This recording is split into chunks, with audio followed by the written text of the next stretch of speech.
So I think it's good that today to dive into why do we want freedom if we want it?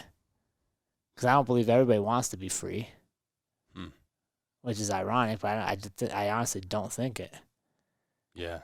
A lot of people want to be told what to do. They want to, and in some places that's kind of a guarantee thing, and they don't want the responsibility of creating on their own.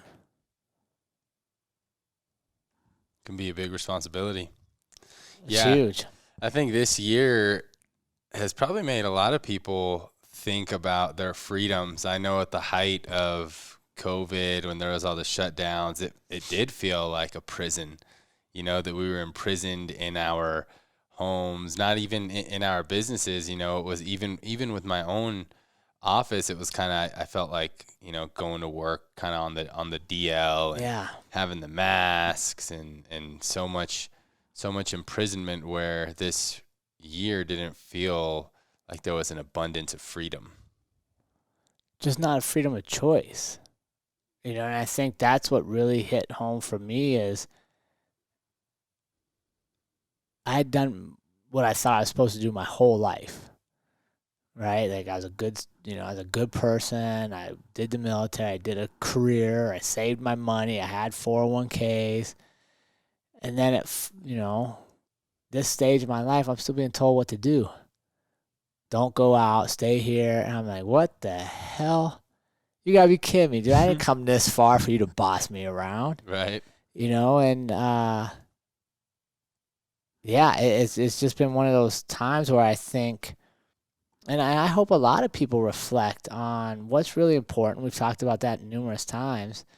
And for me, I realize I got to be free. Like I've never been one to, I don't like rules, which is weird, right? Being a policeman, you're like, oh, he probably just loves having rules. I hate fucking rules. I hate them. Especially if I ask you, why do we have this rule? And you say, because. I'll guarantee you I'll never follow it.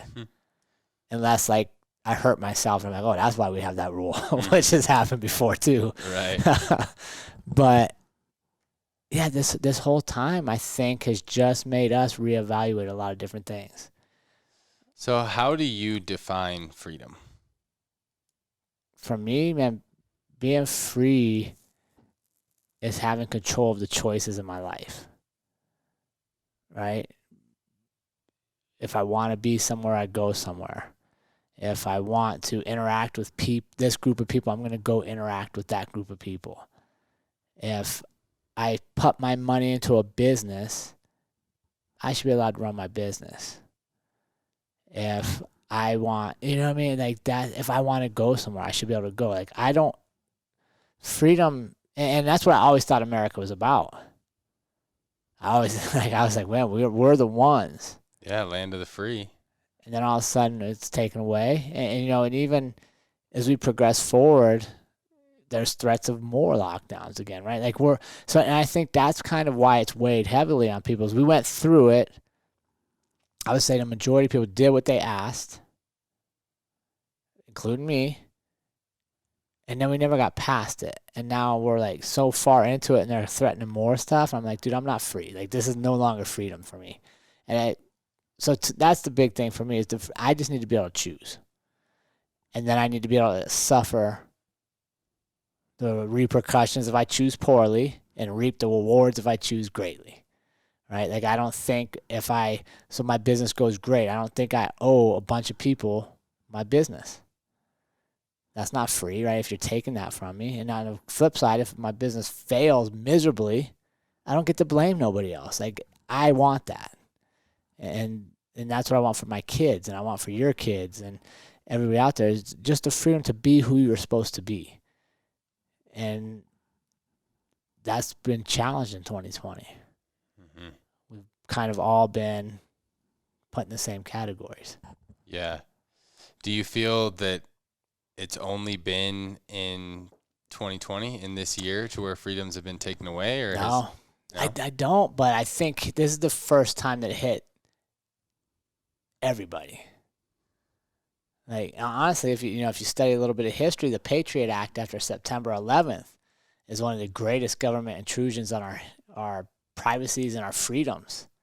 But we all supported it because it was the Patriot Act. We thought we were doing our part to make sure terrorists didn't blow up our buildings. Think about this next September is 20 years. Mm-hmm. And we still have all the same restrictions on freedom. And what does that act do exactly?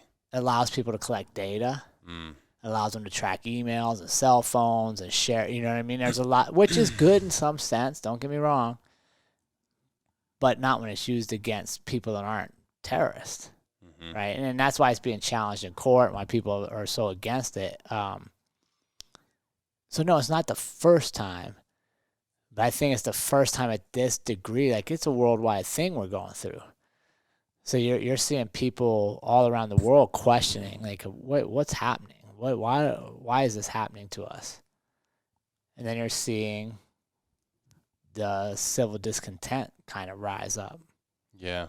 You know, I mean, in a place like Fort Collins, Colorado, upper middle class, college educated, affluent, you know, number one place to live in the country, that we don't get a lot of adversity like this.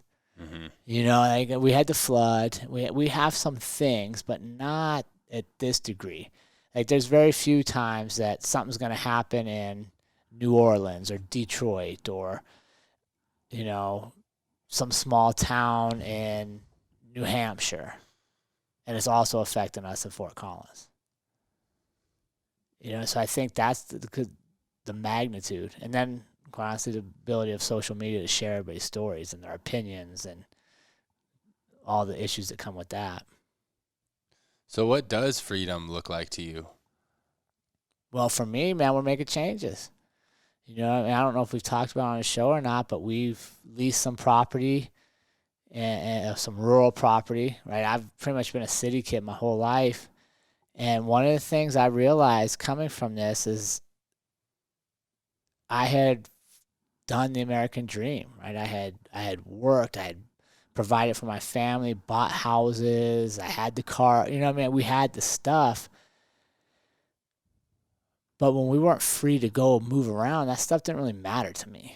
What I was craving was being in nature and hearing the winds and the trees and seeing the animals. And when I was confined to the house that I had worked so hard to buy, to be in the subdivision with everybody else, and I realized I live right on top of all these other humans. I don't know any of their names.